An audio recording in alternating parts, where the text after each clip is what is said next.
안녕하세요. 황혼의 이야기 채널에 다시 오신 것을 환영합니다. 오늘 여러분과 함께하게 되어 매우 기쁩니다. 지금부터 들려드릴 이야기에 귀 기울여 주시기 바랍니다. 남편은 내연녀의 침대에서 심장마비로 갑작스럽게 세상을 떠났습니다. 그런데 시댁 식구들은 제 VVIP 카드로 장례를 치르라고 강요했습니다.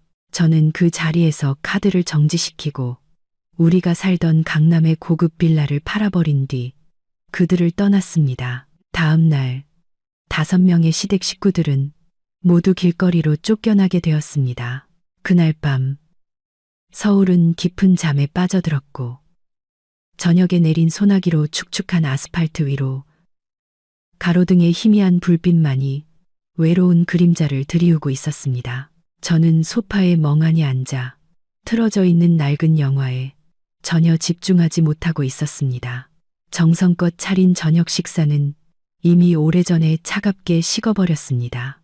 식탁 위를 덮어놓은 덮개도 음식 냄새가 새어나오는 것을 막지 못했고 그 냄새는 마치 조용한 원망처럼 느껴졌습니다. 남편 민주는 또 저녁을 먹으러 오지 않았습니다. 중요한 거래처 사람과 약속이 있다는 전화 한 통이 전부였습니다. 너무나 익숙해서 더 이상 묻고 싶지도 않은 핑계였습니다. 거의 1년 동안 4개의 벽에 둘러싸여 홀로 밥을 먹는 것은 무서울 정도로 익숙한 일상이 되어버렸습니다. 저는 긴 한숨을 내쉬며 텔레비전을 끄고 자려고 리모컨을 집어들었습니다. 그 순간 밤의 정적을 깨고 집 전화벨이 요란하게 울렸습니다. 저는 깜짝 놀랐습니다. 이미 자정이 넘은 시간인데 누가 이 전화로 연락을 한 걸까요? 친구나 가족들은 모두 제 휴대폰 번호를 알고 있었습니다. 뭔가 불길한 예감이 들었고 설명할 수 없는 불안감이 마음속에서 피어올랐습니다. 수화기를 들자 낯설고 엄숙하며 단호한 남자의 목소리가 들려왔습니다. 실례합니다. 박민준 씨 댁 맞습니까? 저는 X경찰서의 이경희입니다. 심장이 쿵 하고 내려앉는 것 같았습니다. 경찰이라니, 왜 이 시간에 경찰이 저에게 전화를 한 걸까요? 온갖 끔찍한 생각들이 머릿속을 스쳐 지나갔습니다. 민준이 음주운전으로 사고를 냈나? 아니면 퇴근길에 강도라도 만난 걸까? 저는 목소리가 떨리지 않도록 애써 노력하며 대답했습니다. 네, 맞습니다. 민준 씨 아내입니다. 무슨 일이시죠? 수화기 너머의 경찰관은 잠시 머뭇거렸습니다. 아내분, 침착하게 들으십시오. 남편분께서 현재 서울중앙병원 응급실에 계십니다. 상태가 그다지 좋지 않은 것 같습니다. 지금 바로 병원으로 와주실 수 있겠습니까? 그의 말 한마디 한마디가 마치 망치처럼 제 머리를 강타했습니다. 병원, 응급실, 상태가 좋지 않다. 머릿속이 하얘졌습니다. 그 뒤에 이어진 당부의 말은 제대로 들리지 않았고 병원 주소만 간신히 되물은 뒤 황급히 전화를 끊었습니다. 저는 침실로 달려가 허둥지둥 가방을 찾았습니다. 손발이 너무 떨려서 열쇠 꾸러미를 바닥에 떨어뜨려 요란한 소리를 냈습니다. 잠옷을 갈아입을 경황도 없이 얇은 카디건 하나만 걸친 채 빌라를 뛰쳐나왔습니다. 밤거리를 질주하는 택시 안에서 창밖으로 보이는 서울의 풍경은 낯설고 흐릿하게만 보였습니다. 고층 빌딩의 화려한 네온 사인과 반짝이는 광고판들은 이제 제 눈에 아무런 의미 없는 색의 얼룩일 뿐이었습니다. 마음은 불타는 듯 뜨거웠습니다. 저는 두 손을 모아 민준이 무사하기를, 제발 아무 일 없기를 간절히 기도했습니다. 그는 제 남편이었고 제가 사랑하며 평생을 약속한 사람이었습니다. 최근 들어 그가 조금 차가워지고 밤늦게 들어오는 날이 잦았지만 저는 그저 일 때문에 받는 스트레스 때문이라고 믿었습니다. 그는 여전히 우리 가족의 기둥이었고 제가 사랑하는 사람이었습니다. 그가 없는 제 삶은 상상조차 할 수 없었습니다. 끔찍한 추측들이 머릿속을 헤집었습니다. 끔찍한 교통사고, 폭행 시비, 아니면 갑작스러운 중병. 생각할수록 두려움은 커져만 갔고 눈에서는 뜨거운 눈물이 흘러내렸습니다. 택시 기사님도 제 불안함을 느끼셨는지 말없이 속도를 더 높일 뿐이었습니다. 택시가 응급실 입구에 멈추자마자 저는 거스름돈을 받을 새도 없이 문을 열고 뛰쳐나갔습니다. 병원 특유의 소독약 냄새가 코를 찔렀고 긴장감은 극에 달했습니다. 안으로 달려가 익숙한 모습을 눈으로 찾았습니다. 그리고 그들을 발견했습니다. 시아버지와 시어머니, 그리고 아주버님과 형님이 이미 그곳에서 초조한 얼굴로 기다리고 있었습니다. 저를 보자마자 시어머니 최 여사님이 달려와 제 손을 붙잡고 오열하기 시작했습니다. 서연아, 우리 민준이가 곧 죽게 생겼단다. 의사가 돈이 아주 많이 필요하다고 했어. 그래야 살릴 수 있대. 어머니의 말은 제게 찬물을 끼얹는 것 같았습니다. 다리에 힘이 풀려 옆에 있는 벽을 짚고서야 겨우 서 있을 수 있었습니다. 아주버님 민호 씨가 다가와 어색하게 제 어깨를 두드리며 위로했습니다. 재수 씨, 일단 진정해요. 의사 선생님이 최선을 다하고 계시니까 우리도 마음의 준비랑 돈 준비를 해야 할 것 같아요. 형님인 윤희 씨는 아무 말 없이 시어머니 뒤에 서서 제 핸드백을 흘깃거렸습니다. 그 순간 저는 경황이 없어 그 날카롭고 계산적인 눈빛을 알아차리지 못했습니다. 저는 주위를 둘러보며 의사나 간호사를 찾아 자초지종을 묻고 싶었지만 모두들 바쁘게 스쳐 지나갈 뿐이었습니다. 공간은 불안과 공포로 가득 차 있었습니다. 바로 그때 응급실 문이 열리고 지친 얼굴의 중년 의사가 마스크를 벗으며 걸어 나왔습니다. 시댁 식구들은 즉시 그에게 달려들어 그를 에워쌌습니다. 저도 그 틈을 비집고 들어갔습니다. 심장이 가슴속에서 미친 듯이 뛰었습니다. 선생님, 제 아들은요? 괜찮은 거죠, 선생님? 시어머니가 떨리는 목소리로 물었습니다. 목소리는 이미 갈라져 있었습니다. 의사는 안타까운 눈빛으로 우리 가족을 둘러보았습니다. 그는 고개를 저으며 낮은 목소리로 말했습니다.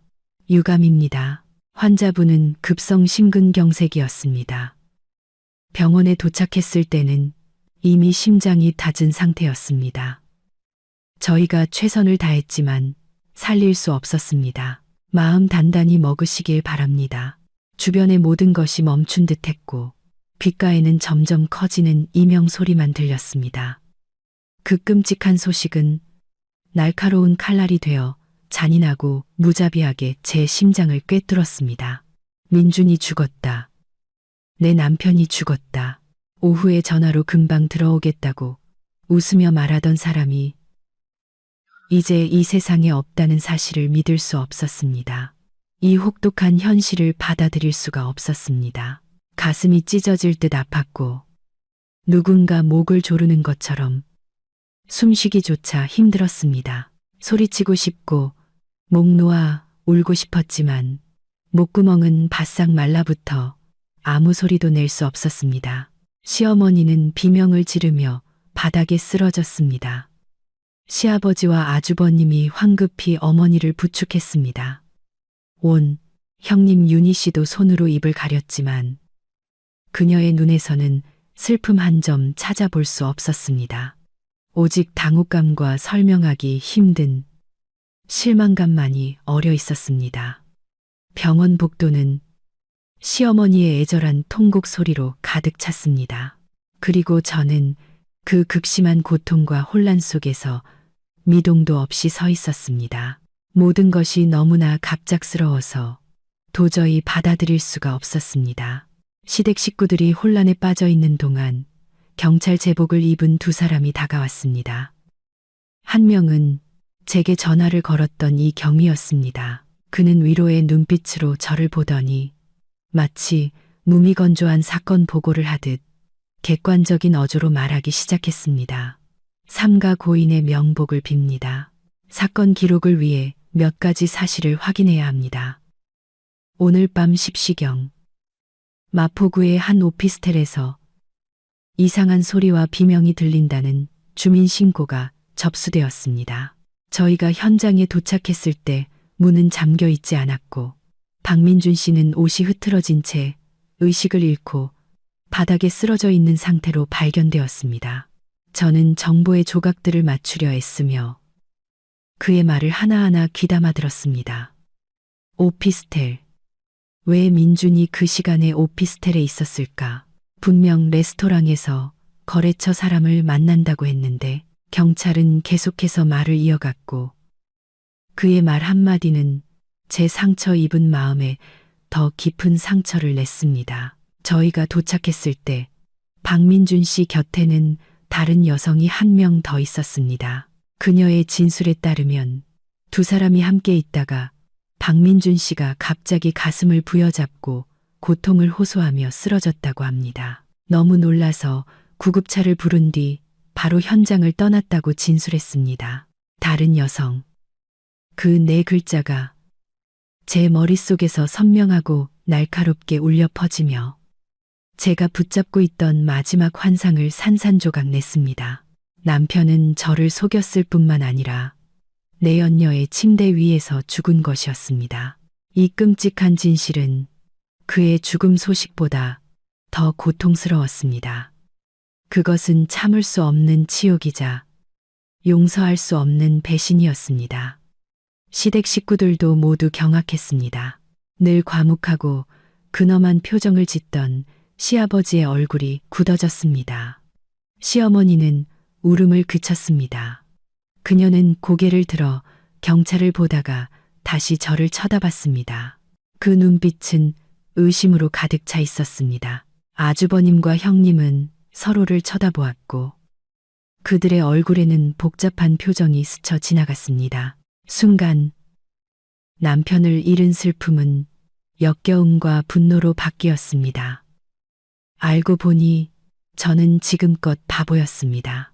저는 집에서 저녁을 차려놓고 기다리며 그의 건강을 걱정하고 그가 하는 모든 말을 믿었습니다. 그런데 그는 다른 여자와 함께 제가 그가 힘들게 번 돈이라고 믿었던 돈으로 얻은 임대주택에서 즐기고 있었던 것입니다. 저의 사랑, 희생, 순결함은 모두 한순간에 우스꽝스러운 농담이 되어버렸습니다. 온몸의 피가 차갑게 식는 것 같았습니다. 다른 여자 곁에 누워있는 민준의 모습이 머릿속을 떠나지 않아 구역질이 났습니다. 저는 울지 않았습니다. 눈물은 이미 말라버렸고 텅 빈 공허함과 쓰라린 배신감만이 가득했습니다. 저는 남편을 잃었지만 더 끔찍한 것은 제가 그를 이미 오래전에 잃었다는 사실을 전혀 모르고 있었다는 점이었습니다. 제가 사랑하고 믿었던 사람은 그의 심장이 멈추기 훨씬 전부터 이미 죽었던 것입니다.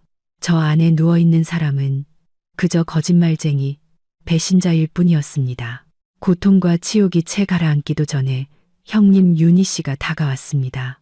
목소리는 작았지만 그 말들은 가시처럼 제 귀를 찔렀습니다. 서연아, 일이 이렇게 된 거 너무 슬퍼만 하지 말고 건강 챙겨. 지금 가장 중요한 건 민준 씨 장례를 잘 치르는 거야. 병원비랑 다른 비용들도 만만치 않을 텐데. 그녀는 말을 마치고 제 핸드백을 빠르게 쳐다봤습니다. 그곳에는 친정 부모님께서 결혼 선물로 주신 VVIP 카드가 항상 들어 있었습니다. 그 눈빛에는 동정심이라고는 조금도 없었고 오직 조급함과 계산만이 가득했습니다. 저는 침묵했고 심장은 차갑게 식어갔습니다. 제가 반응이 없자 시어머니도 거들었습니다. 그녀는 더 이상 울지 않았고 목소리는 날카로워졌습니다. 그래, 맞아. 민준이는 내 남편이고 내 아들이야. 이제 걔가 떠났으니 아내인 내가 책임지고 번듯한 장례식을 치러줘야지. 내 신용카드 어디 있니? 이리 내놔. 한도가 5억이라며 그걸로 우리 아들 마지막 길이라도 번듯하게 체면석에 보내줘야지. 시아버지는 직접 말하지는 않았지만 고개를 끄덕이며 동의했습니다. 내 어머니 말이 맞다. 일단 민준이 일부터 처리하자. 다른 건 나중에 생각하고. 아주버님도 말을 보탰습니다. 맞아요, 재수 씨. 지금 우리 집도 형편이 어려운데 장례 치를 돈이 어디 있겠어요. 재수 씨는 민준이 아내고 재수 씨 재산도 민준이 재산이나 마찬가지예요. 재수 씨가 안 하면 누가 하겠어요? 제가 항상 존경하며 아버지, 어머니, 아주버님, 형님이라 불렀던 가족들이 이제 저를 둘러싸고 있었습니다. 하지만 그것은 위로를 위해서도 슬픔을 나누기 위해서도 아니었습니다. 오직 돈을 요구하기 위함이었습니다. 그들의 아들이, 동생이 방금 세상을 떠났고 시신이 채 식기도 전에 그들이 가장 먼저 생각한 것은 돈, 제 5억 원짜리 VVIP 카드였습니다. 그 순간 저는 이 가족의 위선, 탐욕, 그리고 무자비함의 전부를 꿰뚫어 보았습니다. 그들 눈에 저는 그저 황금알을 낳는 거위, 돈을 빼낼 도구에 불과했던 것입니다. 그동안 그들이 보여줬던 관심과 사랑은 모두 연극이었습니다. 그들은 민준의 죽음을 슬퍼하는 것이 아니었습니다. 그들은 단지 이제 돈줄이 끊기고 부자 아내에게 기생할 아들을 잃었다는 사실을 걱정하고 있을 뿐이었습니다. 그들은 심지어 민준이 왜 내연녀의 집에서 죽었는지 묻지도 않았고 제가 겪고 있을 고통과 치욕에는 전혀 관심이 없었습니다. 그들의 유일한 관심사는 이 비극적인 상황 속에서도 어떻게든 제게서 돈을 뜯어내는 것이었습니다. 잔인할 정도로 정신이 번쩍 들었습니다. 저는 그들의 눈을 한 명씩 똑바로 쳐다봤습니다. 시어머니의 얼굴에서는 더 이상 고통의 흔적을 찾아볼 수 없었고 오직 요구만이 가득했습니다. 형님의 얼굴에는 초조함이, 아주버님의 얼굴에는 재촉하는 기색이 역력했습니다. 그리고 시아버지는 침묵했지만 그 눈빛 또한 동의로 가득 차 있었습니다. 그들은 시체를 뜯어먹으려는 독수리 떼였습니다.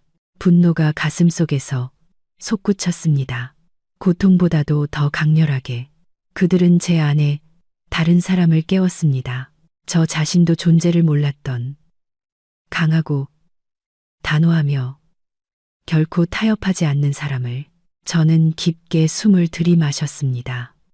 병원의 차가운 공기도 제 가슴 속에서 타오르는 분노의 불길을 식히지 못했습니다. 저는 고개를 들고 저를 둘러싼 네 사람을 똑바로 쳐다봤습니다. 제 입에서 나온 목소리는 더 이상 슬픔으로 떨리지 않았습니다. 저 스스로도 놀랄 만큼 차갑고 날카로웠습니다. 장례비요. 어머님 아들, 아주버님 동생은 다른 여자랑 있다가 죽어서 집안 망신을 시켰는데 왜 아무도 제게 기분이 어떠냐고 한마디도 묻지 않으시는 거죠? 아니면 다들 눈에는 이 치욕스러운 죽음보다 돈이 더 중요한가요? 제 말은 그들의 얼굴에 찬물을 끼얹는 것과 같았습니다. 네 사람 모두 제가 감히 그런 말을 하리라고는 상상도 못했다는 듯 얼어붙었습니다. 시어머니가 더듬거렸습니다. 너 지금 무슨 소리를 하는 거야? 버릇없이. 내 남편이 방금 죽었는데 제가 틀린 말 했나요? 저는 어머니의 말을 끊고 목소리를 더욱 높였습니다. 어머님 아들은 한 달 내내 일하고 아내에게 돈 한 푼 가져다 주지 않았어요. 그 월급이 다 어디로 갔는지 아세요? 아마 그 돈으로 내연녀를 먹여 살리고 그녀가 살 집을 얻어주는데 썼겠죠. 저는 시어머니, 시아버지, 아주버님과 형님의 눈을 깊이 들여다보았습니다. 다들 말씀이 맞아요. 저는 아내고 책임이 있죠. 하지만 제 책임은 저희 부모님이 주신 돈으로 남편의 방탕한 생활과 배신을 뒤처리하는 게 아닙니다. 그는 가족을 위해 일하다 죽은 게 아니라 쾌락을 즐기다 죽었어요. 그 대가를 왜 제가 치러야 하죠? 침묵이 흘렀습니다. 그들은 저를 마치 낯선 사람처럼 쳐다봤습니다. 아마 그들은 그동안 순하고 인내심 많던 며느리가 이렇게 반항할 날이 오리라고는 상상도 못했을 겁니다. 그들이 아무 말도 못하는 것을 보고 저는 결정적인 한 방을 날리기로 했습니다. 모두의 놀란 시선 속에서 저는 침착하게 핸드백에서 휴대폰을 꺼냈습니다. 그들을 쳐다보지도 않고 화면을 빠르게 넘겨 카드사 콜센터 번호를 찾았습니다. 조용한 공간의 카드사 통화, 연결음이 소름 끼치도록 울려 퍼졌습니다. 네, 고객님. 무엇을 도와드릴까요? 안녕하세요. 저는 또렷하고 단호한 목소리로 말했습니다. VVIP 카드 소유주 김서연입니다. 카드 번호는 제 카드 한도 5억 원 전액을 즉시 긴급 정지해 주세요. 형님 윤희 씨는 입을 떡 벌리고 눈을 동그랗게 뜬 채 저를 쳐다봤습니다. 시어머니는 충격에서 깨어난 듯 제 손에서 휴대폰을 낚아채려고 달려들며 소리쳤습니다. 네가 미쳤구나. 지금 무슨 짓이야. 당장 그만두지 못해. 저는 한 걸음 물러서서 어머니의 손을 피했습니다. 아주버님도 얼굴이 불그락푸르락해져서 소리쳤습니다. 재수 씨, 지금 무슨 장난이에요? 자기가 무슨 짓을 하는지는 알고 있어요? 저는 손을 들어 그들을 조용히 시키고 계속해서 콜센터 직원에게 말했습니다. 네, 요청 확인합니다. 사유는 카드 도용 위험이 의심되어서입니다. 즉시 처리 부탁드립니다. 은행 측으로부터 카드 한도가 성공적으로 동결되었다는 확인을 받은 후에야 저는 전화를 끊었습니다. 저는 고개를 들어 순식간에 표정이 변한 시댁 식구들을 똑바로 쳐다봤습니다. 마음속에는 후회한 점 없었습니다. 그들의 분노가 폭발하기 직전이었지만 저는 더 이상 두렵지 않았습니다. 이것은 시작에 불과했습니다. 시어머니는 저를 막지 못하자 대기 의자에 주저앉아 허벅지를 치며 저주를 퍼부었습니다. 아이고, 하늘도 무심하시지. 우리 집안이 무슨 죄를 지어서 너 같은 걸 며느리로 들였을까. 이 독사 같은 것, 은혜도 모르는 것. 네 남편 죽은 지 얼마나 됐다고 벌써 이렇게 배신을 해. 네가 사람이냐. 그녀는 병원을 지나가는 사람들의 시선을 끌며 온갖 험한 말로 욕을 하고 하소연했습니다. 하지만 그 말들은 더 이상 제게 상처가 되지 않았습니다. 저는 동정 어린 눈으로 그녀를 바라봤습니다. 어머님, 저는 마지막으로 그녀를 불렀습니다. 목소리는 얼음장처럼 차가웠습니다. 제가 이 집에 며느리로 들어온 이후로 제 도리를 다하지 않은 적이 있었나요? 부모님께 버릇없이 굴지도 않았고 민준 씨 속 썩인 적도 없었습니다. 그런데 제가 받은 건 뭔가요? 남편의 기만과 온 가족의 탐욕뿐이었습니다. 저는 이 집에 아무 빚도 없습니다. 저는 시아버지와 아주버님을 똑바로 쳐다봤습니다. 그리고 한 가지 더 모두에게 확실히 말씀드리죠. 저희가 살고 있는 강남 빌라는 결혼 전 저희 부모님께서 제게 주신 재산입니다. 등기부등본에도 제 단독 명의로 되어 있습니다. 그건 부부 공동 재산이 아니며 박 씨 집안과는 아무런 관련이 없습니다. 그러니 꿈도 꾸지 마세요. 제 말 한마디 한마디는 단호하고 명확했습니다. 형님 윤희 씨는 빌라 얘기를 듣자 얼굴이 하얗게 질렸습니다. 시어머니는 욕을 멈추고 입만 벙긋거렸습니다. 늘 침묵을 지키던 시아버지 박영수 씨가 마침내 잠긴 목소리로 입을 열었습니다. 너, 우리 가족을 전부 길거리로 내쫓을 셈이냐? 누구를 내쫓는 게 아닙니다. 제가 대답했습니다. 그 집은 제 집이고 모든 결정권은 저에게 있습니다. 그리고 민준 씨 시신은 그의 죽음에 책임이 있는 사람들과 그의 가족이 책임져야 한다고 생각합니다. 저는 이만 가보겠습니다. 말을 마친 저는 뒤도 돌아보지 않고 걸음을 옮겼습니다. 등 뒤로 시어머니의 광기 어린 비명, 아주버님의 무력한 고함, 그리고 시아버지의 무서운 침묵이 들려왔습니다. 저는 병원 문을 나서며 밤 공기를 깊게 들이마셨습니다. 마음은 텅 비었지만 이상하게도 가벼워졌습니다. 제 결혼 생활은 가장 비극적인 방식으로 끝났지만 동시에 저를 해방시켜 주었습니다. 한적한 길을 걸으며 휴대폰을 꺼냈습니다. 이번에는 가족이나 친구에게 전화한 것이 아니었습니다. 저는 연락처에서 오랫동안 알고 지낸 부동산 중개인의 번호를 찾았습니다. 김 실장님, 저 서연이에요. 저는 놀라울 정도로 침착한 목소리로 말했습니다. 강남에 있는 빌라를 급하게 팔아야겠어요. 가격은 상관없어요. 시세보다 조금 낮아도 괜찮으니 최대한 빨리 거래될 수 있게 해주세요. 수화기 너머에서는 제 갑작스러운 요청에 조금 놀란 듯 했지만 전문가는 곧 상황을 파악했습니다. 알겠습니다. 서연 씨, 제가 처리하죠. 내일 바로 사람 보내서 사진 찍고 매물 올릴게요. 네, 감사합니다. 전화를 끊고 저는 한때 집이라고 불렀던 곳으로 돌아가기 위해 택시를 잡았습니다. 하지만 저는 그곳에 오래 머물지 않을 것을 알았습니다. 저는 모든 것을 최대한 빠르고 단호하게 끊어내야 했습니다. 빌라 문이 열리자 차가운 침묵이 저를 맞았습니다.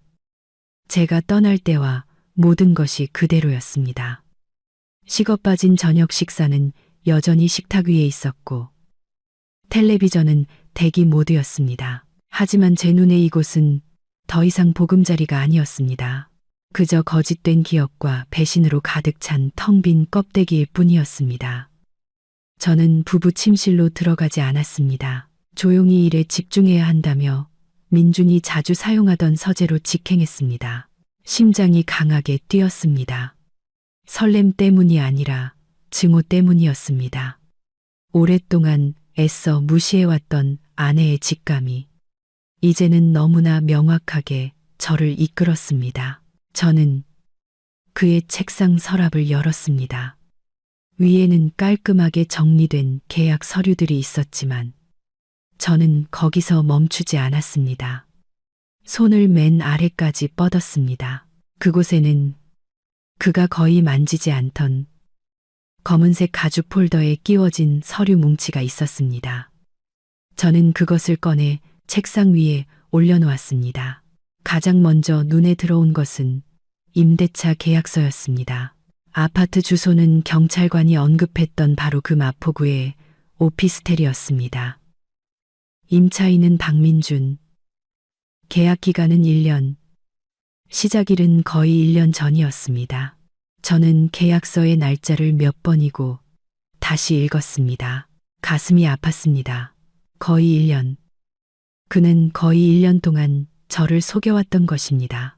그가 지방 출장을 간다고 했던 날들, 접대 때문에 늦는다고 했던 밤들은 모두 그의 또 다른 보금자리로 향했던 것이었습니다. 손이 떨렸습니다. 다음 장을 넘겼습니다. 수많은 청구서들이었습니다. 그 오피스텔의 전기, 수도, 인터넷 요금 청구서였습니다. 그 사이에는 그가 멀리 있는 거래처를 만나러 가야 한다고 말했던 주말에 고급 호텔 영수증들이 끼워져 있었습니다. 하지만 저를 완전히 무너뜨린 것은 맨 아래에 있었습니다. 작은 빨간색 벨벳 상자. 그 안에는 유명 보석상의 구매 영수증이 있었습니다. 값비싼 보석 목걸이였습니다. 구매 날짜는 몇 달 전 제 생일이었습니다. 그날 그는 갑작스러운 출장이 생겼다며 무미건조한 축하 문자 한 통만 보냈었습니다. 알고 보니 그는 내연녀의 선물을 사느라 바빴던 것입니다. 그리고 가장 잔인했던 것은 결제 항목에 적힌 가족카드, 본인 회원 김서연이라는 글자였습니다. 그는 바로 제 돈으로, 제가 믿고 맡겼던 제 가족 카드로 다른 여자에게 줄 선물을 샀던 것입니다. 증오가 혈관 속에서 들끓었습니다. 저는 울지도 소리치지도 않았습니다. 그저 거기 앉아 그의 배신에 대한 부인할 수 없는 증거인 무심한 종이들을 뚫어지게 쳐다볼 뿐이었습니다. 고통은 경멸로 변했습니다. 저는 이 모든 것들을 조심스럽게 다시 모아 별도의 가방에 넣었습니다. 이것은 저의 무기가 될 것입니다. 저는 더 이상 짓밟히지 않을 것이고 그와 그의 가족이 저를 계속 이용하도록 내버려 두지 않을 것입니다. 저는 너무나 어리석었습니다. 이제는 제 자신을 구해야 할 때였습니다. 저는 거실 소파에 앉아 있었습니다. 주변에는 민준의 외도 증거들이 테이블 위에 펼쳐져 있었습니다. 얼마나 그렇게 앉아 있었는지 몰랐습니다. 창밖은 이미 동이 트고 있었습니다. 머리는 텅 비었지만 동시에 극도로 냉정했습니다. 다음 단계를 계획하고 있는데 갑자기 초인종이 미친 듯이 연달아 울렸습니다. 그와 함께 문을 쾅쾅 두드리는 소리와 시어머니의 익숙한 비명이 들려왔습니다. 김서연, 이 악마 같은 년, 당장 문 열어. 내 아들 재산 다 가로챌 셈이야. 문 열어. 그녀의 날카로운 목소리가 조용한 공간 전체에 울려 퍼졌습니다. 이어서 아주버님의 위협적인 목소리가 들렸습니다. 재수 씨, 못 들은 척하지 말고 문 열고 제대로 얘기합시다. 안 열면 문 부수고 들어갈 겁니다. 그들 가족이 모두 몰려온 것이었습니다. 아마 병원에서 저를 어쩌지 못하자 곧바로 이곳으로 와서 압력을 가하고 그들이 자신의 권리라고 생각하는 것을 요구하려 한 것이 분명했습니다.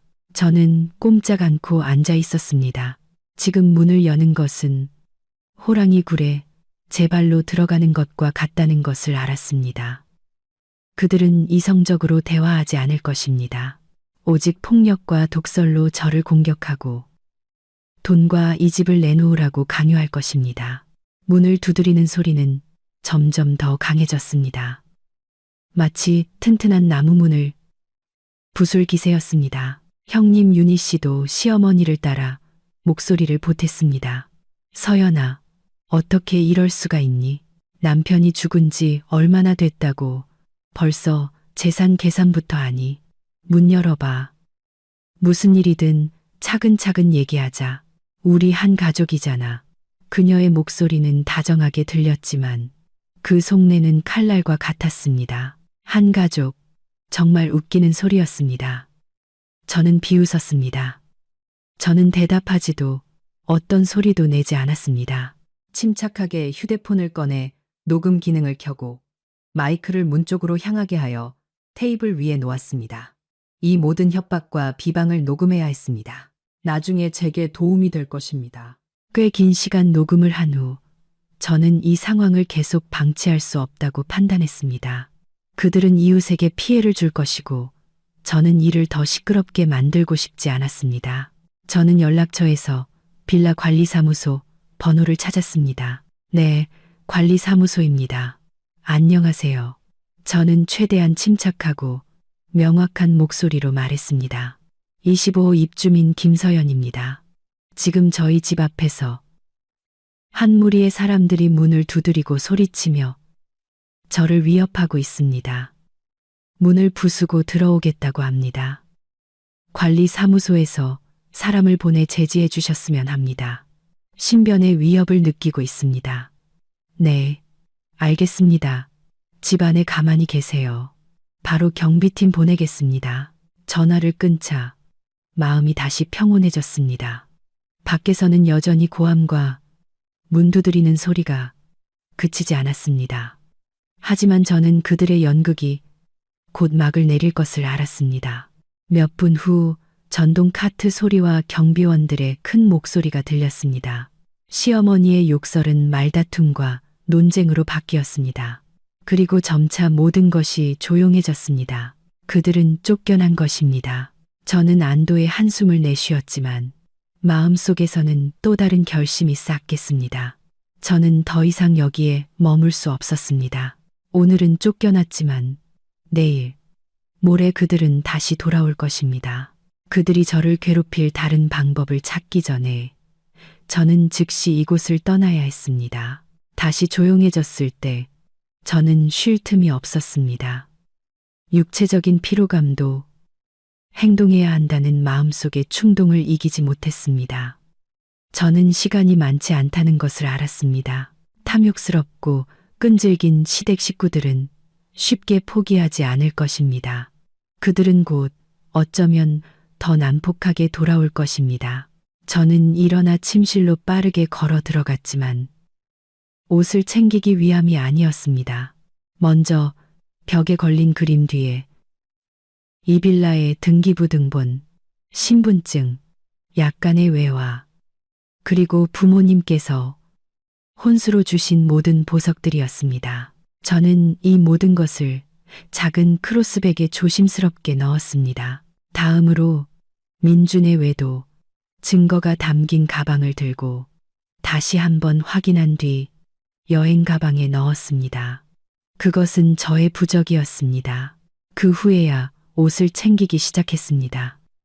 모든 것을 다 가져가려는 욕심을 부리지 않았습니다. 꼭 필요한 옷가지와 개인용품만 골랐습니다. 민준이 제게 사준 모든 물건, 결혼사진, 사랑의 기념품들은 모두 남겨두었습니다. 그것들을 보니 더 이상 아쉬움은 느껴지지 않았고 오직 조소만이 느껴졌습니다. 모든 것이 그가 꾸며낸 사기극의 일부일 뿐이었습니다. 저는 큰 여행 가방 2개를 끌었습니다. 마음은 깃털처럼 가벼웠습니다. 사실 새로운 거처를 찾는 것은 충동적인 결정이 아니었습니다. 약 6개월 전 민준의 거리감이 점점 커지는 것을 느끼면서 여자의 직감으로 조용히 퇴로를 준비해 두었습니다.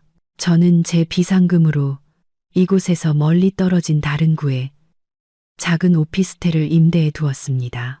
민준에게는 시골에서 올라온 친구에게 잠시 빌려준 것이라고 거짓말을 했습니다. 그 오피스텔은 작지만 보안이 매우 좋았고 가장 중요한 것은 아무도 그곳의 존재를 모른다는 것이었습니다. 그곳이 바로 지금 저의 안전한 피난처였습니다.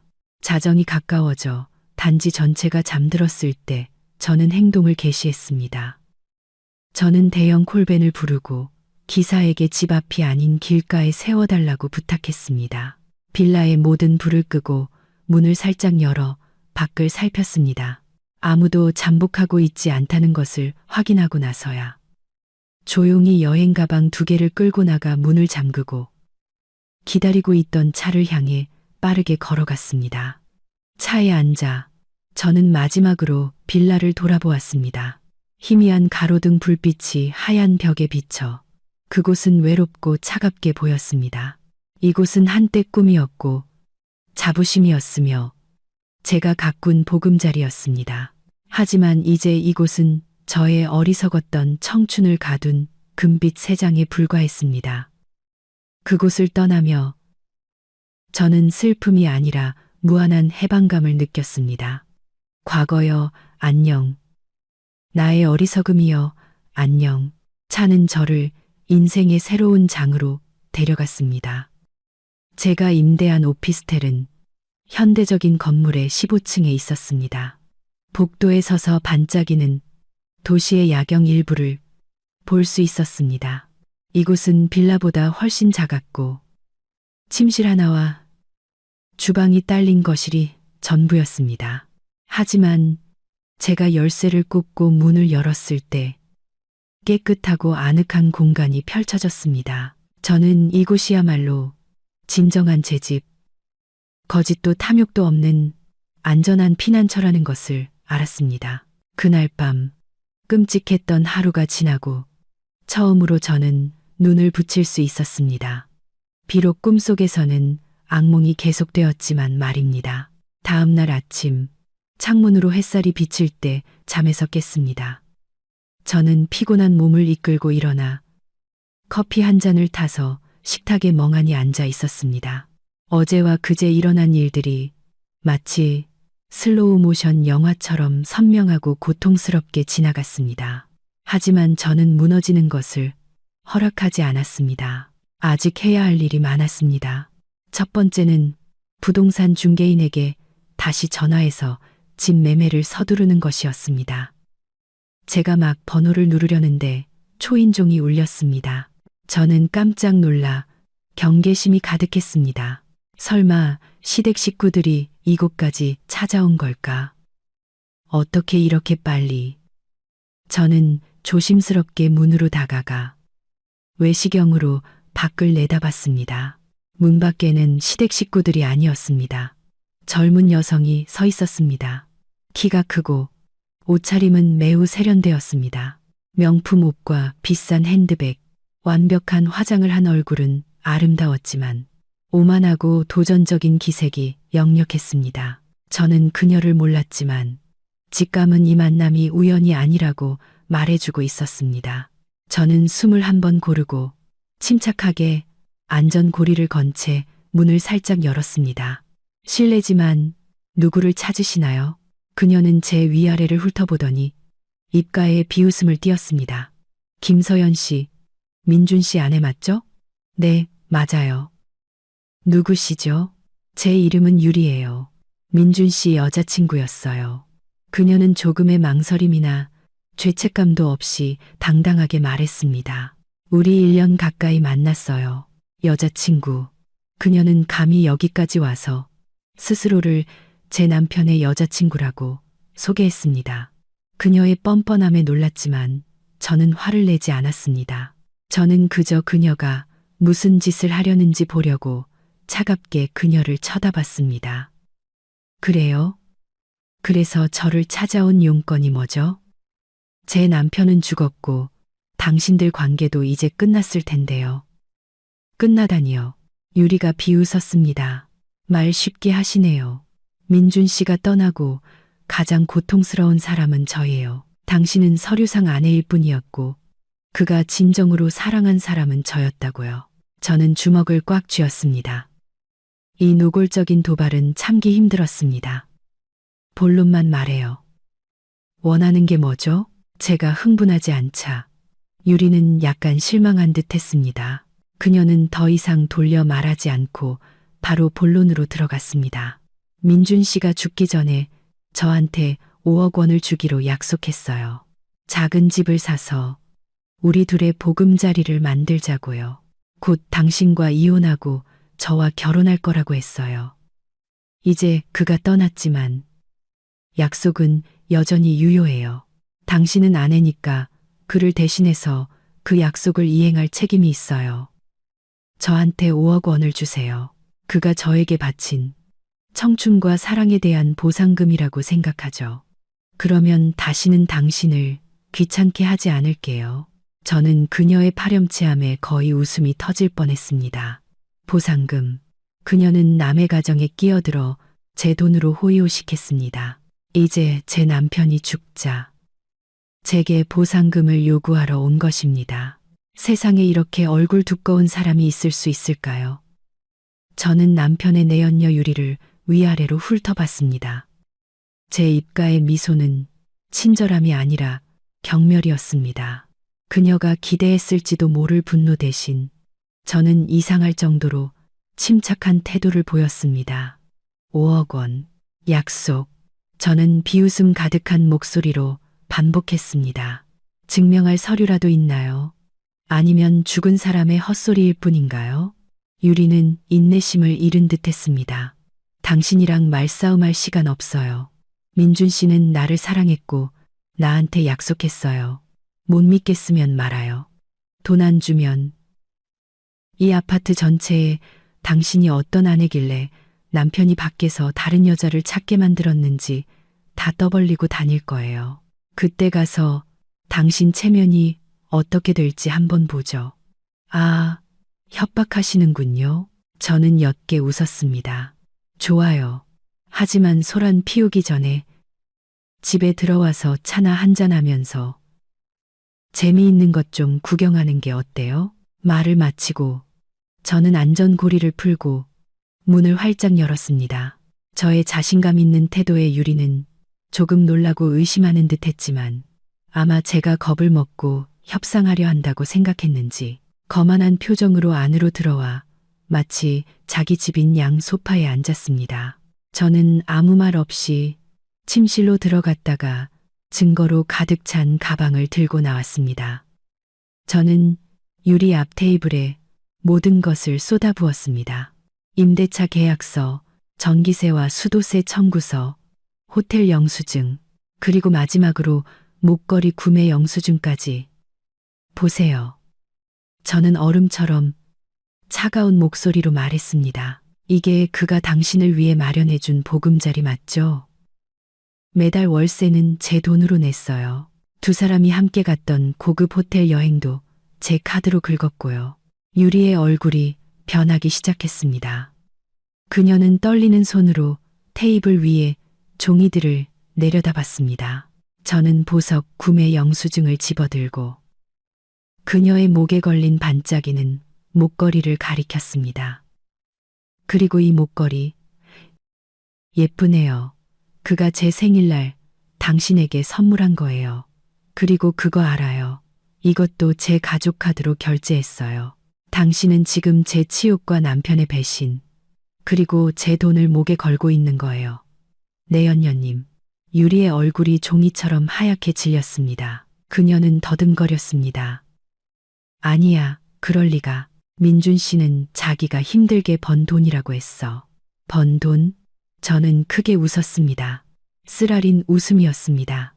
그 사람 월급은 쥐꼬리만 해서 매달 차 할부금 갚기에도 빠듯했어요. 그가 당신에게 보여준 모든 화려한 생활은 전부 저의 어리석음과 제 돈으로 만들어진 거예요. 당신은 그가 사랑한 사람이 아니에요. 그저 세상에 과시하기 위한 비싼 장신구일 뿐이었다고요. 저는 다가가 그녀의 귀에 속삭였습니다. 제 목소리는 작았지만 그녀가 한 글자도 놓치지 않도록 분명했습니다. 이제 아직도 5억 원 보상금을 원해요? 아니면 제가 당신을 공갈, 협박죄로 경찰에 신고할까요? 아니면 더 간단하게 이 모든 증거들을 당신 이름, 나이, 주소와 함께 인터넷에 뿌려버릴까요? 죽은 사람의 사랑하는 여자친구가 온 세상의 손가락질을 받으며 어떻게 살아가는지 한번 보자고요. 선택해요. 유리는 온몸을 떨었습니다. 처음에 오만하고 도전적인 태도는 흔적도 없이 사라지고 그 자리에는 극심한 공포만이 남았습니다. 그녀는 저를 마치 악마를 보듯 쳐다봤습니다. 그녀는 순하고 만만하게 보였던 아내가 이렇게 날카롭고 잔인할 수 있다는 것을 상상도 못했을 것입니다. 죄송해요. 저는 몰랐어요. 제발 용서해 주세요. 유리는 울음을 터뜨리며 애원했습니다. 꺼져. 저는 소리쳤습니다. 내가 마음 바꾸기 전에 당장 여기서 꺼져. 그리고 다시는 내 눈앞에 나타나지 마. 유리는 겁에 질려 일어나다가 테이블 다리에 걸려 비틀거렸습니다. 저를 쳐다볼 엄두도 내지 못한 채 마치 귀신에 쫓기는 사람처럼 문 밖으로 뛰쳐나갔습니다. 문이 쾅 닫히고 방에는 다시 정적이 찾아왔습니다. 저는 의자에 주저앉았습니다. 기운이 다 빠진 느낌이었습니다. 첫 번째 전투에서는 이겼지만 앞으로 가야 할 길이 아직 멀다는 것을 알았습니다. 남편의 내연녀를 쫓아낸 후 저는 새로운 활력이 솟는 것을 느꼈습니다. 더 이상 감상에 젖거나 슬퍼할 시간이 없었습니다. 저는 부동산 중개인 김 실장님에게 전화를 걸었습니다. 목소리는 단호했습니다. 실장님, 저 서연이에요. 빌라 매매는 어떻게 되어가고 있나요? 서연 씨, 마침 전화하려고 했어요. 수화기 넘어 김 실장님의 목소리는 들떠 있었습니다. 좋은 소식이에요. 오전에 매물을 올렸는데 오후에 바로 집을 보겠다는 손님이 나타났어요. 젊은 부부인데 아주 적극적이고 경제력도 좋아 보여요. 희망이 아주 커요. 정말요. 잘 됐네요. 편하게 집 보실 수 있도록 준비해 주세요. 열쇠는 정문 경비실에 맡겨두었어요. 저는 침착하게 말했습니다. 저는 그곳에 다시 돌아가고 싶지 않았습니다. 슬픈 기억과 마주하고 싶지도 않았고 시댁 식구들과 마주칠 위험을 피하고 싶었습니다. 알았어요. 보고 나서 바로 연락 줄게요. 걱정 말아요. 전화를 끊자 마음이 한결 가벼워졌습니다. 일에 몰두하니 지난 일들을 생각할 겨를이 없었습니다. 저는 작은 오피스텔을 다시 청소하고 물건들을 정리하며 그곳을 온전히 저만의 공간으로 만들었습니다. 김 실장님의 말대로 늦은 오후에 그녀에게서 다시 전화가 왔습니다. 목소리에는 기쁨이 가득했습니다. 서연 씨, 손님들이 집을 아주 마음에 들어해요. 집도 예쁘고 위치도 좋고 남겨둔 기본 가구들도 아주 좋아하네요. 무엇보다 서연 씨가 제시한 가격이 시세에 비해 너무 합리적이라서 바로 계약하고 싶대요. 심장이 조금 더 빨리 뛰었습니다. 정말요? 바로 계약금을 걸겠다고요? 네. 확실하게 하려고 서연 씨를 직접 만나서 구체적인 얘기를 하고 계약금을 내고 싶어 해요. 언제가 편한지 알려줘요. 우리 사무실에서 만나는 게 편하겠죠? 이것이 바로 제가 바라던 것이었습니다. 빠른 시작. 네, 실장님. 내일 오전 9시는 어떠세요? 실장님 사무실로 갈게요. 좋아요. 그렇게 정하죠. 손님께 다시 연락할게요. 대화는 기대 이상으로 순조롭게 끝났습니다. 휴대폰을 손에 쥐고 창밖을 내다봤습니다. 노을이 지면서 서울 하늘을 주황빛으로 물들이고 있었습니다. 어두운 날들이 계속된 후 처음으로 저는 미래에 대한 희미한 희망의 빛을 느꼈습니다. 집을 파는 것은 제게 인생을 다시 시작할 큰 돈을 안겨줄 뿐만 아니라 더 중요하게는 과거, 제가 영원히 묻어버리고 싶은 사람들과 고통으로부터의 완전한 단절을 의미했습니다. 저는 곧 새로운 삶, 제가 주인이 되는 삶을 시작할 충분한 자본과 자유를 갖게 될 것입니다. 집 구매자를 만나기 전, 저는 이 도시에서 유일한 제 절친인 지수에게 전화를 걸기로 했습니다. 일이 터진 이후, 저는 방해받지 않기 위해 휴대폰을 끄고 모든 연락을 끊었습니다. 하지만 이제 모든 것이 제자리를 찾아가고 있을 때 저는 나눌 사람이 필요했습니다. 너 대체 뭐 하길래 내가 전화해도 안 받는 거야? 제가 전화를 받자마자 지수의 목소리가 수화기 너머에서 울렸습니다. 약간의 서운함과 걱정이 가득했습니다. 저는 슬프게 웃었습니다. 좀 일이 있었어. 지금은 괜찮아. 너 어디야? 시간 있어? 우리 집 근처 카페로 와. 당연히 시간 있지. 너한테 무슨 일 있으면 아무리 바빠도 다 제쳐둬야지. 주소 보내. 바로 갈게. 익숙한 카페에서 지수를 다시 만났습니다.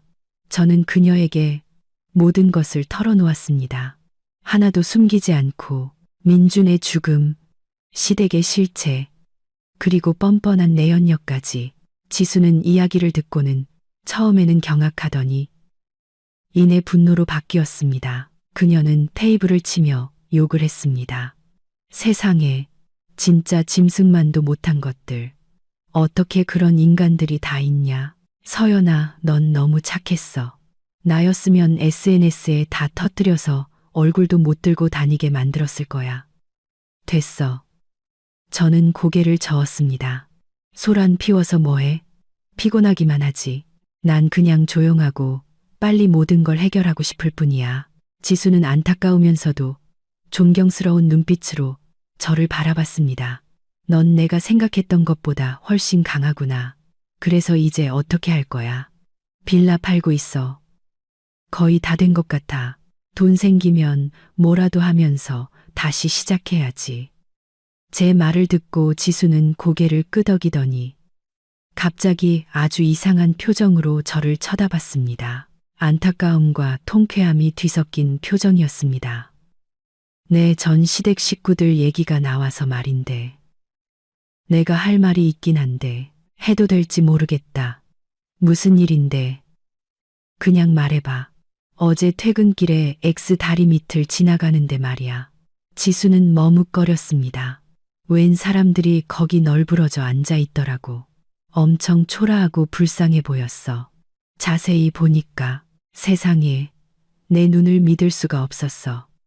바로 내 시아버지, 시어머니, 아주버님이랑 그 형님이더라고. 저는 굳었습니다. 진짜야. 100% 진짜. 내가 차 세우고 자세히 봤다니까. 내 시어머니는 앉아서 울고 있고, 시아버지는 넋이 나간 얼굴이었고, 아주버님 부부는 돈 문제인지 뭔지로 시끄럽게 싸우고 있었어. 정말 비참해 보이더라. 아마 내 집에서 소란 피우다 쫓겨나고, 돈도 없고, 갈 곳도 없으니까, 거기서 임시로 지내는 것 같아. 지수의 말을 듣고, 제 마음속에는 형용할 수 없는 감정이 피어올랐습니다. 동정심은 절대 아니었습니다. 오히려 차가울 정도의 통쾌함이었습니다. 인과응보. 이것이야말로 그들의 탐욕과 무자비함에 대한 즉각적인 벌이었습니다. 그들은 제 빌라에서 호의호식하며 제 돈을 쓰고 저를 현금 인출기처럼 여겼습니다. 이제 기댈 곳이 없어지자 그들은 즉시 사회의 밑바닥으로 추락한 것입니다. 저는 아무 말 없이 조용히 커피를 한 모금 마셨습니다. 커피의 쓴맛도 그들 가족이 지금 맛보고 있을 쓴맛에는 비할 바가 못 될 것 같았습니다. 다음 날 아침, 약속대로 저는 새 주인에게 집을 넘기기 전에 남은 중요한 서류 몇 가지를 챙기러 빌라에 다시 가야 했습니다. 저는 누구와도 마주치지 않기를 바라며 이른 아침에 갔습니다. 하지만 하늘은 장난을 좋아하는 것 같았습니다. 제가 막 문을 잠그고 택시를 타려고 하는데 익숙한 인형이 나타나 제 앞을 막았습니다. 형님 유니 씨였습니다. 하지만 지금 그녀의 모습은 평소에 세련되고 거만한 모습과는 하늘과 땅 차이였습니다. 머리는 헝클어져 있었고 옷은 구겨져 있었으며 잠을 못 자서 얼굴은 초췌하고 창백했습니다. 그녀의 눈은 붉게 충혈되어 있었고 증오와 애원이 뒤섞인 눈빛으로 저를 쳐다봤습니다. 서연아. 그녀가 잠긴 목소리로 제 이름을 불렀습니다. 저는 차갑게 그녀를 쳐다보며 대답하지 않고 비켜 지나가려 했습니다. 하지만 윤희 씨가 더 빨랐습니다. 그녀는 팔을 벌려 제 길을 막았습니다. 잠깐만, 몇 분만 얘기 좀 하자. 형님이랑 저는 할 얘기 없어요. 저는 감정 없는 목소리로 대답했습니다. 아니 있어.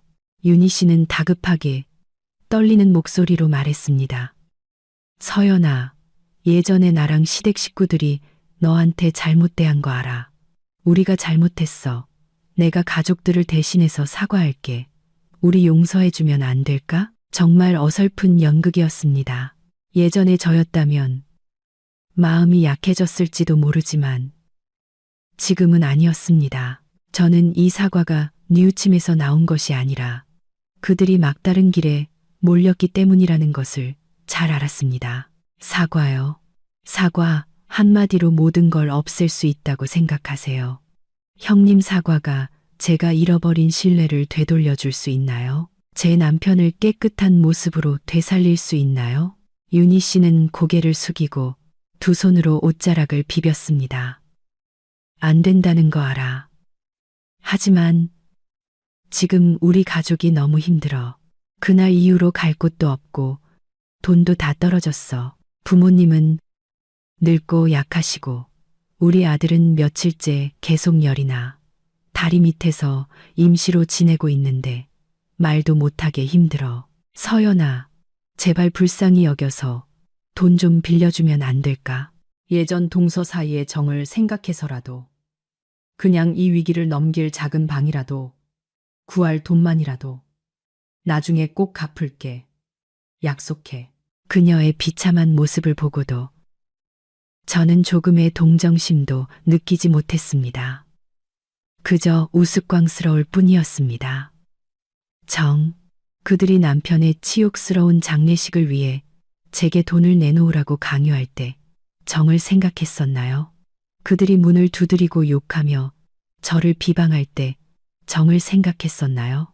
저는 그녀의 눈을 똑바로 쳐다보며 얼음처럼 차가운 목소리로 말했습니다. 형님, 똑똑히 들으세요. 제 돈은 단 한 푼도 당신들 같은 사람들을 위해 쓰일 수 없어요. 당신들이 오늘 겪는 고통은 모두 자업자득이에요. 여기서 더 이상 불쌍한 척 연기하지 마세요. 비켜요. 말을 마치고 저는 단호하게 그녀의 팔을 밀치고 기다리고 있던 택시를 향해 걸어갔습니다. 윤희 씨는 제가 그렇게까지 무정할 수 있다는 것을 믿지 못하겠다는 듯 멍하니 서 있었습니다. 등 뒤에서 그녀가 증오에 찬 목소리로 외치는 소리가 들렸습니다. 김서연, 이 악독한 것, 너도 똑같이 벌 받을 거야. 저는 뒤돌아보지 않고 비웃음만 지었습니다. 벌을 받아야 할 사람들은 바로 당신들이에요. 연극은 이제 끝났습니다. 김 실장님의 부동산 사무실에 들어서자 저는 보이지 않는 무거운 짐을 내려놓은 듯한 기분이 들었습니다. 형님과의 불쾌한 만남을 뒤로하고 저는 눈앞의 목표에 완전히 집중했습니다. 젊은 부부가 이미 그곳에 앉아 기다리고 있었습니다. 그들은 온화하고 예의 바르며 매우 기뻐 보였습니다. 안녕하세요. 남편분이 일어나 저와 악수하며 친근하게 웃었습니다. 저는 이쪽은 제 아내 한입니다. 저희는 서연 씨 집이 정말 마음에 들었어요. 안녕하세요. 저도 미소로 답했습니다. 비즈니스적인 미소였지만 진심이 담겨 있었습니다. 저도 집이 좋은 새 주인을 만나게 되어 기쁩니다. 김 실장님은 곧 우리를 회의 테이블로 안내했습니다. 각종 서류와 계약서가 이미 준비되어 있었습니다. 일은 매우 순조롭고 신속하게 진행되었습니다. 남 씨와 한 씨는 가격을 깎거나 흥정하지 않았습니다. 그들은 단지 명의 이전과 서류 절차에 대해 몇 가지 세부 사항을 물었을 뿐입니다. 그들의 우호적인 태도는 저를 매우 편안하게 만들었습니다. 계약서의 조항들을 꼼꼼히 검토한 후 저와 남 씨는 서명했습니다. 그 직후 남 씨는 약속대로 집값의 50%를 즉시 제 계좌로 이체했습니다. 휴대폰에서 띵동하는 입금 알림 소리가 울렸습니다. 그 소리가 이렇게 달콤하게 들린 적은 없었습니다. 그것은 단지 거액의 숫자가 아니었습니다. 그것은 자유를 향한 티켓이었고 저의 완전히 새로운 미래를 위한 튼튼한 기반이었습니다. 정말 감사합니다. 빨리 절차가 마무리되어서 새 집으로 이사 갔으면 좋겠네요. 한 씨가 기쁘게 말했습니다. 네, 그럼요. 김 실장님과 협력해서 최대한 빨리 진행될 수 있도록 하겠습니다. 그들이 떠나기 전에 우리는 다시 한번 악수했습니다. 김 실장님은 손님을 배웅하고 돌아와 기쁜 얼굴로 제 어깨를 두드렸습니다. 축하해요, 서연 씨. 거래가 정말 빠르고 깔끔하게 끝났네. 나도 덕 좀 봤어요. 이 돈으로 이제 뭐 할 계획이에요? 저는 여전히 분주하게 움직이는 사람들로 가득 찬 창밖을 내다봤습니다. 아직 잘 모르겠어요. 실장님, 아마 조용한 곳에서 잠시 쉬면서 모든 걸 정리할 시간을 가질 것 같아요. 그러고 나서 다음을 생각해야죠. 그것도 좋지. 그동안 너무 힘든 일을 많이 겪었으니까 마음을 추스를 시간이 필요할 거야. 김 실장님은 공감하는 눈빛으로 저를 바라봤습니다. 김 실장님의 사무실을 나와 저는 거리를 만보했습니다. 큰 돈을 손에 쥐었지만 미친 듯이 기쁜 감정은 들지 않았습니다. 마음은 이상할 정도로 평온했습니다. 이것이 큰 전환점이라는 것을 알았지만 돈이 마음의 상처를 모두 지울 수는 없다는 것도 깨달았습니다. 그것은 단지 제게 기회, 스스로 일어서서 나아갈 수 있는 발판을 제공해 줄 뿐이었습니다. 앞으로의 길은 여전히 제가 결정해야 했고, 이번에는 누구도 저를 상처 입힐 권리를 주지 않을 것입니다. 저는 윤희 씨와의 만남 이후 시댁 식구들이 물러설 줄 알았습니다. 하지만 저는 틀렸습니다. 저는 그들의 뻔뻔함과 끈질김을 너무 얕봤습니다. 집 매매 계약을 하고 며칠 후 제가 마트에서 장을 보고 양손 가득 짐을 들고 돌아왔을 때 비극은 아파트 로비에서 저를 기다리고 있었습니다. 4명의 박씨 가족이 모두 입구 바로 앞에 주저앉아 있었습니다. 그들은 지수가 말했던 것보다 훨씬 더 비참해 보였습니다. 옷은 흐트러지고 얼굴은 초췌하며 더러웠습니다. 멀리서 저를 보자마자 시어머니가 가장 먼저 달려왔습니다. 하지만 이번에는 욕을 하지 않고 갑자기 제 발 앞에 무릎을 꿇었습니다. 두 손으로 제 바지를 붙잡고 구슬프게 울부짖었습니다. 서연아, 얘야, 내가 잘못했다. 1000번, 10,000번 잘못했어. 제발 나를 용서해다오. 지금 우리 가족 꼴 좀 보렴. 갈 곳도 없이 길거리에서 구걸하며 살고 있어. 제발 불쌍히 여겨서 우리 가족 좀 살려줘. 그녀의 행동에 주변의 모든 사람들이 저를 쳐다봤습니다. 웅성거리는 소리가 들리기 시작했습니다. 시아버지도 비틀거리며 다가와 고개를 숙이고 떨리는 목소리로 말했습니다. 그래, 서연아, 아비가 할 말은 없지만 죽은 민준이를 생각해서라도 우리에게 살 길을 좀 열어다오. 아주버님과 윤희 씨도 지지 않았습니다. 두 사람 모두 시어머니 옆에 무릎을 꿇고 자신들의 고통과 아픈 아이에 대해 눈물로 호소했습니다. 그들은 남편이 죽자마자 부유한 며느리에게 무정하게 쫓겨난 불쌍한 가족의 완벽한 연극을 펼쳤습니다. 사정을 모르는 주변 사람들은 저를 비난하고 판단하는 눈빛으로 쳐다보기 시작했습니다. 저 아가씨, 옷차림은 번듯한데 어떻게 시댁에 저럴 수가 있담. 정말 은혜도 모르는구나. 남편 죽자마자 시부모를 길거리로 내쫓다니.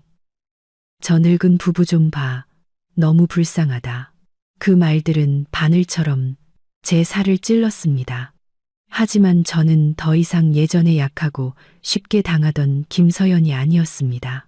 저는 그들이 여론을 이용해 저를 압박하려 한다는 것을 알았습니다. 만약 제가 화를 낸다면 그들의 말처럼 제가 악독한 사람이라는 것을 증명하는 꼴이 될 것이었습니다. 저는 침착하게 장바구니를 바닥에 내려놓았습니다. 그들을 일으켜 세우지도 언쟁하지도 않았습니다.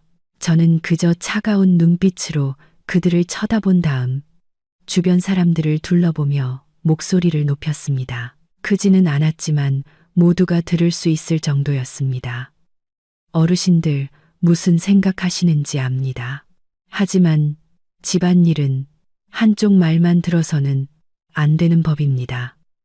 저는 침착하게 말했습니다. 제 남편이 죽어서 저도 매우 슬픕니다. 하지만 그가 어떤 상황에서 죽었는지 여기 계신 시부모님과 아주버님, 형님이 가장 잘 아실 겁니다. 그는 아내를 거의 1년 동안 속이고 아내의 돈으로 다른 여자를 먹여 살리다가 바로 그 내연녀의 침대 위에서 죽었습니다. 제가 아내이긴 하지만 제 부모님의 재산으로 그 배신의 빚을 갚아줄 의무는 없습니다.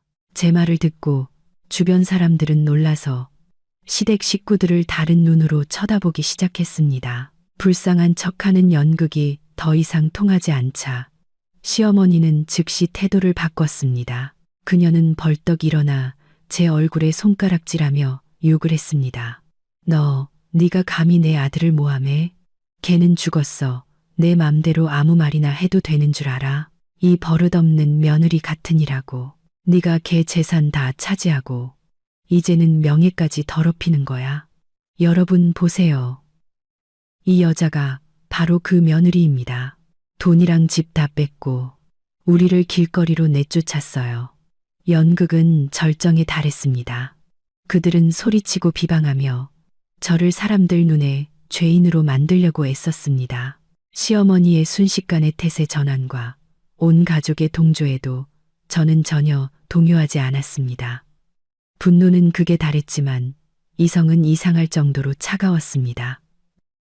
저는 이 사람들과 논쟁하는 것이 소용없다는 것을 알았습니다. 그들은 절대로 자신들의 잘못을 인정하지 않을 것입니다. 그들은 목적을 달성하기 위해 계속해서 저를 짓밟을 것입니다. 이제 모든 것을 끝내야 할 때였습니다. 저는 한 걸음 물러서서 저를 향한 손가락질을 피했습니다. 저는 침착하게 휴대폰을 꺼냈습니다. 아주버님은 제가 가족에게 도움을 청하려는 줄 알고 비웃었습니다. 전화해봐. 누구를 부르든 소용없어. 정의는 여기 있으니까. 그는 자신의 가슴을 툭툭 쳤습니다. 하지만 저는 친구나 가족에게 전화하지 않았습니다. 저는 익숙한 번호를 눌렀습니다. 112, 네. 경찰입니다. 저는 휴대폰을 귀에 대고 시댁 식구들과 주변 사람들이 모두 들을 수 있도록 크고 명확하게 말했습니다. 안녕하세요. 저는 지희 아파트에 거주하는 김서연입니다. 지금 아파트 로비에서 한 무리의 사람들이 저를 괴롭히고 소리치고 비방하며 금품을 요구하는 협박을 하고 있습니다. 제 전 남편의 가족들입니다. 신변에 심각한 위협을 느끼고 있습니다. 와서 해결해 주시길 바랍니다. 박 씨 가족은 모두 얼어붙었습니다. 시어머니는 고함을 멈추고 믿을 수 없다는 듯이 동그랗게 뜬 눈으로 저를 쳐다봤습니다. 그녀는 제가 감히 경찰을 부를 줄은 상상도 못했을 것입니다. 아주버님과 윤희 씨의 얼굴은 창백해졌고 시아버지는 조용히 뒤로 물러섰습니다. 상황이 심각해지자 몇몇 이웃들이 저를 말렸습니다. 아가씨, 그만해요. 집안일은 조용히 해결해야지. 경찰까지 부르면 일이 커져요. 저는 그들을 보며 단호하게 말했습니다. 조언 감사합니다. 아주머니, 하지만 이건 더 이상 집안일이 아닙니다. 이건 공공질서 문란 행위이고 공갈 협박입니다. 제가 확실히 하지 않으면 그들은 저와 이 아파트 전체를 계속해서 괴롭힐 겁니다. 약 10분 후 2명의 경찰관이 도착했습니다. 경찰 제복을 보자 시댁 식구들은 더욱 겁에 질렸습니다. 시어머니는 울며 떼를 쓰려 했지만 한 경찰관이 엄한 목소리로 막았습니다. 조용히 하세요. 관련된 분들은 모두 경찰서로 가서 진술하시죠. 여긴 소란 피울 곳이 아닙니다. 저는 경찰에게 남편이 죽은 후로 계속해서 그들에게 시달리고 협박받았다고 간략하게 설명했습니다. 또한 예전 빌라에서 그들이 저를 협박했던 말을 녹음한 증거가 있다고도 밝혔습니다. 결국 경찰은 박 씨 가족 전원에게 경찰서로 가서 진술서를 작성하고 다시는 괴롭히지 않겠다는 각서에 서명하도록 요구했습니다. 경찰관들에게 끌려가면서 시어머니는 뒤돌아 저를 불타는 눈으로 쏘아보며 저주를 중얼거렸습니다. 하지만 저는 더 이상 신경 쓰지 않았습니다. 이제부터 제 삶은 더 이상 그들에게 방해받지 않을 것이라는 것을 알았습니다. 저와 그들 사이의 증오로 얽힌 마지막 연결고리마저도 완전히 끊어졌습니다. 저는 장바구니를 들고 집으로 올라갔습니다. 오랫동안 짓눌려 있던 큰 돌덩이를 내려놓은 것처럼 마음이 가벼웠습니다. 몇 주 후 빌라 매매 절차가 완료되고 나머지 50%의 잔금을 받았습니다. 평생 일해도 벌 수 없을지도 모르는 숫자가 찍힌 통장을 손에 쥐었지만 저는 극도의 기쁨을 느끼지는 않았습니다. 마음속에는 이상한 평온함만이 있었습니다. 이 돈은 하늘에서 떨어진 것이 아니었습니다. 눈물, 배신, 그리고 제 청춘과 맞바꾼 것이었습니다. 이것은 제 인생을 다시 세울 자본이자 발판이었습니다. 제가 가장 먼저 한 일은 임대했던 오피스텔 계약을 해지하는 것이었습니다. 이곳은 가장 힘든 시기에 저를 보호해 주었지만 동시에 너무나 많은 불쾌한 기억을 떠올리게 했습니다. 저는 완전히 새로운 시작을 원했습니다. 아무도 저를 모르는 곳에서, 과거의 흔적이 전혀 없는 곳에서 저는 도심에 있는 고급 서비스 레지던스를 임대했습니다. 이곳은 보안이 철저하고 관리가 전문적이며 가장 중요한 것은 완전히 사적이라는 점이었습니다. 저는 전화번호를 바꾸고 절친 지수를 제외한 모든 옛 지인들과의 연락을 끊었습니다. 영혼의 상처를 치유하기 위한 진정한 휴식이 필요했습니다. 처음 며칠 동안은 아무것도 하지 않았습니다. 저는 스스로에게 게으름을 허락했고 정해진 시간표 없이 살았습니다. 피곤하면 자고 배고프면 먹었습니다.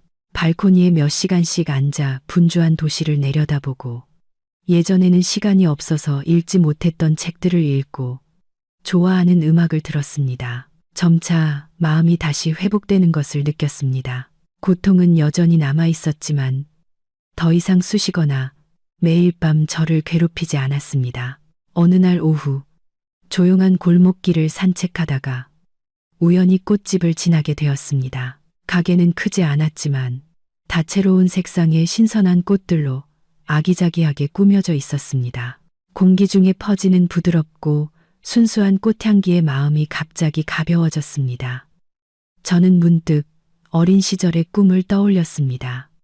언젠가 나만의 꽃집을 갖는 것이 꿈이었습니다. 매일 꽃의 향기와 아름다움 속에서 사는 것. 그 꿈은 결혼 생활과 생계 걱정에 묻혀 있었습니다. 하지만 이제 충분한 여건과 자유가 생긴 지금 그 꿈을 실현하지 못할 이유가 있을까요? 머릿속에 한 가지 생각이 스쳤습니다.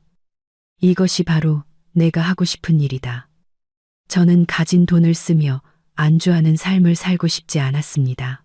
저는 일하고 싶었고 가치를 창출하고 싶었고 제가 사랑하는 일에서 기쁨과 의미를 찾고 싶었습니다. 결정은 거의 즉시 내려졌습니다. 저는 꽃집을 열 것입니다.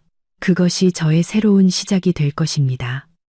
저 꽃들처럼 향기롭고 화려한 시작이 시간은 쏜살같이 흘러 1년이 눈 깜짝할 사이에 지나갔습니다. 이제 저는 그다지 시끄럽지 않으면서도 항상 사람들로 붐비는 거리에 위치한 작고 예쁜 꽃집의 주인이 되었습니다. 저는 제가 추구하는 삶에 대한 다짐처럼 가게 이름을 안현이라고 지었습니다. 사업은 생각보다 순조로웠습니다.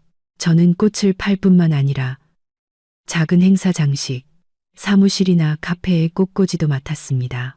저는 동이 틀 무렵 직접 꽃시장에 가서 꽃을 고르고 손수 아름다운 꽃다발을 만들고 손님들과 대화했습니다. 일은 힘들었지만 항상 저를 기쁘고 활기차게 만들었습니다. 매일 꽃향기 속에서 살고 손님들의 만족스러운 미소를 보며 제 삶이 진정으로 의미 있다고 느꼈습니다. 저는 더 이상 과거 때문에 우울하거나 슬퍼하는 여자가 아니었습니다. 저는 가벼운 화장을 하고 화사하고 세련된 옷을 입는 법을 배웠습니다. 미소는 제 입가에 항상 머물렀습니다. 옛 친구들이 지금의 저를 만난다면 아마 알아보지 못할 것입니다. 저는 제 노력으로 자유, 자립, 그리고 삶의 기쁨을 찾았습니다. 가게의 단골 손님 중에는 특별한 남자가 있었습니다. 그의 이름은 준서. 저보다 몇 살 위인 건축가였습니다. 그가 처음 가게에 온 것은 어머니 생신 선물로 호접난 화분을 사기 위해서였습니다. 그의 외모는 그다지 눈에 띄지 않았지만 차분하고 따뜻한 분위기를 풍겼습니다. 그는 조용하고 예의 바르게 말했고 특히 아주 선한 눈을 가지고 있었습니다. 그 후로 그는 거의 매주 가게에 들렀습니다. 때로는 사무실 책상에 놓을 작은 꽃다발을 사러, 때로는 그냥 들러서 저와 몇 마디 대화를 나누러 왔습니다. 우리는 꽃의 종류부터 독서, 취미, 인생관에 이르기까지 온갖 이야기를 나누었습니다. 대화를 나눌수록 저는 준서가 깊고 진실하며 매우 섬세한 남자라는 것을 알게 되었습니다. 그는 제 과거에 대해 한 번도 묻지 않았습니다. 하지만 대화를 통해 제가 겪었던 일들을 이해하고 있다는 느낌을 받았습니다. 그는 항상 제게 안전함과 존중받는 느낌을 주었습니다. 한 번은 제가 망가진 진열장을 고치느라 낑낑거리는 것을 보고 그는 주저없이 소매를 걷어붙이고 도와주었습니다. 이마에는 땀이 송골송골 맺혔지만 입가에는 항상 미소가 있었습니다. 어느 일요일 오후 가게에 손님이 뜸해졌을 때 준서가 들렀습니다. 하지만 오늘은 꽃을 사지 않고 구석의 작은 의자에 조용히 앉아 제가 일하는 모습을 지켜보기만 했습니다. 제가 마지막 꽃바구니를 다 만들었을 때 그가 마침내 입을 열었습니다. 목소리는 낮고 따뜻했습니다. 서연 씨, 할 말이 있어요. 저는 고개를 들었습니다. 저를 보는 그의 눈빛이 매우 달랐습니다. 약간의 긴장감과 함께 진심이 가득했습니다. 말씀하세요. 아마 좀 이를지도 모르겠지만 그는 망설였습니다. 서연 씨에 대한 제 마음은 진심이에요. 서연 씨 곁에 있으면 항상 마음이 편안해져요. 당신은 강하고 독립적이며 아주 좋은 사람이에요. 저는 당신과 함께 미래를 만들고 싶어요. 제가 당신에게 행복을 주고 당신을 지켜주는 그런 미래를요. 저에게 기회를 줄 수 있을까요? 그의 고백은 화려하거나 꾸밈이 없었지만 제 심장을 강하게 흔들었습니다. 아주 오랜만에 저는 한 남자에게 진정으로 소중히 여겨지고 사랑받는 느낌을 받았습니다. 제 눈에서 불현듯 눈물이 흘러나왔습니다. 하지만 그것은 행복의 눈물이었습니다. 준서의 고백 며칠 후 저는 꽃 배달을 갔다가 우연히 예전 빌라의 이웃 주민을 다시 만났습니다. 그녀는 저를 바로 알아보고 반갑게 안부를 물었습니다. 몇 마디 인사를 나눈 후 그녀는 갑자기 목소리를 낮추고 안타까운 표정으로 저를 쳐다봤습니다. 아가씨, 그래도 한때는 한 가족이었는데 전 시댁 식구들 소식은 들었어? 저는 고개를 저었습니다. 마음에는 조금의 동요도 없었습니다. 아니요, 연락 안 한 지 오래됐어요. 이웃 아주머니는 한숨을 쉬며 참을 수 없다는 듯이 이야기를 시작했습니다. 정말 비참해. 하늘이 무심치 않더라고. 아가씨가 떠난 뒤로 어떻게 살았는지 집안이 완전히 망했어. 듣자 하니 시아버지 박영수 씨는 너무 속을 끓이다가 뇌졸중으로 쓰러져서 이제는 누워서 말도 잘 못한대. 시어머니 최 여사님은 복권을 팔러 다니고 어쩔 때는 시장에서 구걸하는 걸 봤다는 사람도 있어. 그녀는 잠시 말을 멈추고 혀를 찼습니다. 가장 불쌍한 건 아주버님네야. 남편은 게으르고 도박에만 빠져서 돈 다 날리고 그 아내 윤희 씨는 더 이상 못 참고 이혼 서류 내고 애 데리고 친정으로 가버렸대. 이제 아주버님은 시장에서 버려진 채소 주워서 하루하루 연명한데 그 집 아들도 돈이 없어서 학교를 그만둬야 할지도 모른다고 하더라. 정말 인과응보지. 그녀의 이야기를 다 듣고 저는 그저 조용히 감사 인사를 하고 먼저 가보겠다고 했습니다. 제 마음속에는 조금의 통쾌함이나 기쁨도 없었지만 동정심 또한 전혀 없었습니다. 저는 그저 담담했습니다. 그들은 스스로 뿌린 씨앗을 거둔 것뿐이었습니다. 탐욕과 무자비함이 바로 그들 자신의 인생을 파괴한 것입니다.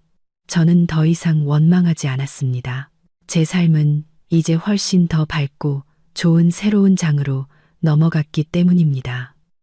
그들을 원망하는 것은 제 영혼을 흐리게 할 뿐이었습니다. 그날 저녁 준서는 꽃집 문을 닫은 후 저를 데리러 왔습니다. 우리는 함께 한강변을 산책했습니다. 밤바람은 시원했고 도시의 불빛은 환상적으로 반짝였습니다. 준서는 제 손을 꼭 잡았습니다. 제 제안에 대해 생각해 봤어요. 저는 멈춰서서 그의 눈을 똑바로 쳐다봤습니다. 따뜻함과 신뢰로 가득 찬 눈이었습니다. 저는 환하고 온전한 미소를 지으며 말했습니다. 네, 좋아요. 저는 더 이상 거창한 결혼식이나 허황된 약속이 필요하지 않았습니다. 저는 그저 준서처럼 저 자신을 있는 그대로 사랑해주고 저의 독립을 존중하며 저와 함께 평범하지만 행복한 미래를 가꾸어 나갈 준비가 된 남자가 필요했습니다. 저는 제 인생이 어둠 속에 잠겼다고 생각한 적이 있었습니다. 하지만 아니었습니다. 이 문이 닫히자 더 밝은 다른 문이 열렸습니다. 저는 한 가지 깊은 깨달음을 얻었습니다. 여자로서 절대로 누군가에게 의지하거나 기대해서는 안 된다는 것을, 오직 스스로 강해지고 자신의 두 발로 굳건히 섰을 때만이 우리는 진정한 행복을 찾고 우리가 꿈꾸던 삶을 만들 수 있다는 것을. 제 미래는 이제 제 손안에 있었고 저는 그것이 저 꽃들처럼 화려한 미래가 될 것이라는 것을 알았습니다. 마지막 순간까지 이야기를 들어주신 여러분께 진심으로 감사드립니다. 다음 영상에서 다시 뵙겠습니다.